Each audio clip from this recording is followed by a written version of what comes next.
Dinala ni Moises si Rafael sa maliblib na lugar sa Monticello at naalala din ni Rafael na dito rin siya dinala noon ni Christine.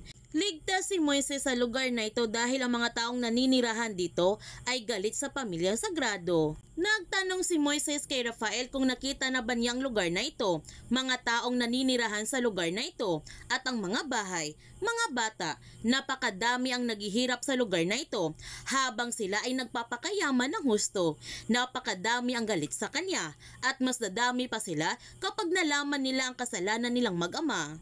Kung gusto niyang tumulong sa kanya, isa lang paraan upang matulungan siya sa kanyang problema ngayon. Sabihin niya ang totoo. Sabihin niya na hindi siya ang sumaksak sa presidente, kundi ang kanyang tiyuhin na si Jaime ang sumaksak sa presidente. At aaminin rin niya na pinagtatakpan niya ang kanyang anak na si Justin sa krimen na ginawa nito. Na si Justin ang nakapatay kay Roland. Kahit mali ang ginagawa ni Justin ay pinoprotektahan pa rin niya ito. Sabi niya tutulungan siya nito pero hindi naman niya kaya na gawin ang tama. Ang sabi ni Rafael na tutulungan niyang makatakas si Moises at magbagong buhay sa malayong lugar na kasama ang kanyang pamilya. Ngunit hindi tinanggap ni Moises ang offer ni Rafael sa kanya dahil hanggat buhay pa ang presidente, siya lang ang totoong makakatulong sa kanya.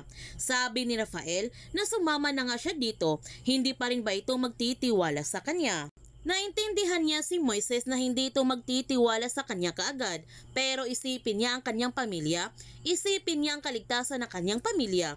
Pero hindi papayag si Moises na magtatago lamang sila habang buhay, na wala naman siyang kasalanan dito.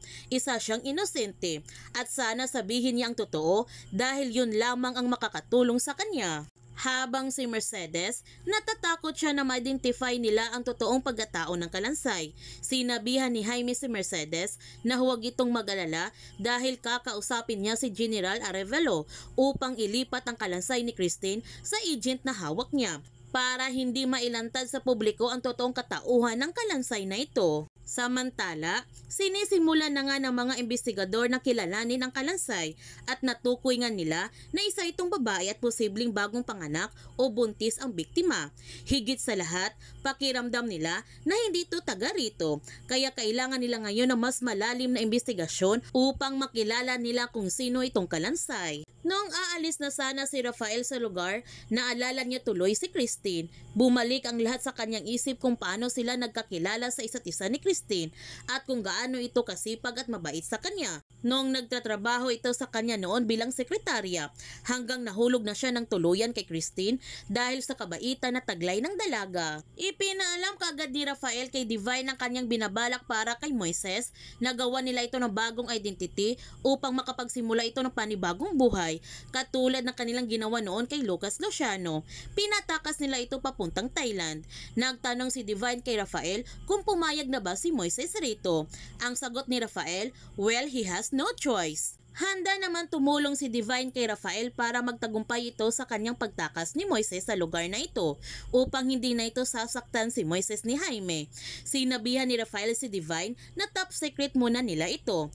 Ang sabi ni Divine, of course, dahil kapag lumabas ito, malaking trouble ito para sa kanya. Humingi ng sorry si Rafael kay Divine dahil inilagay niya si Divine sa posisyon na ito. Ang sabi ni Divine na siyang naglagay sa kanyang sarili sa posisyon na ito dahil may gusto siyang itama para sa kanyang anak. Mga ilang sandali dumating si Jaime at mainit ang kanyang ulo nito. Ipinaalam niya kay Rafael na nawawala si Moises.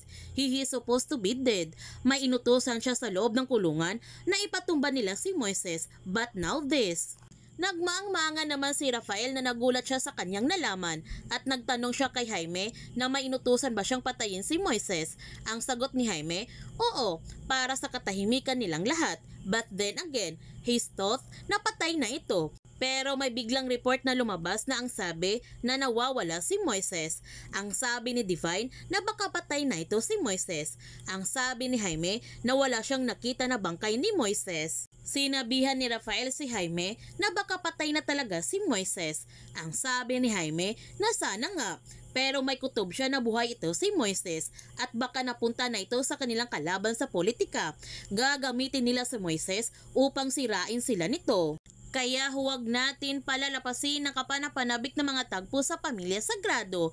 Kung bago ka pa channel ko, don't forget to like, subscribe, and click notification bell para palagi kang updated sa mga videos in-upload ko. Thank you for watching and God bless to everyone.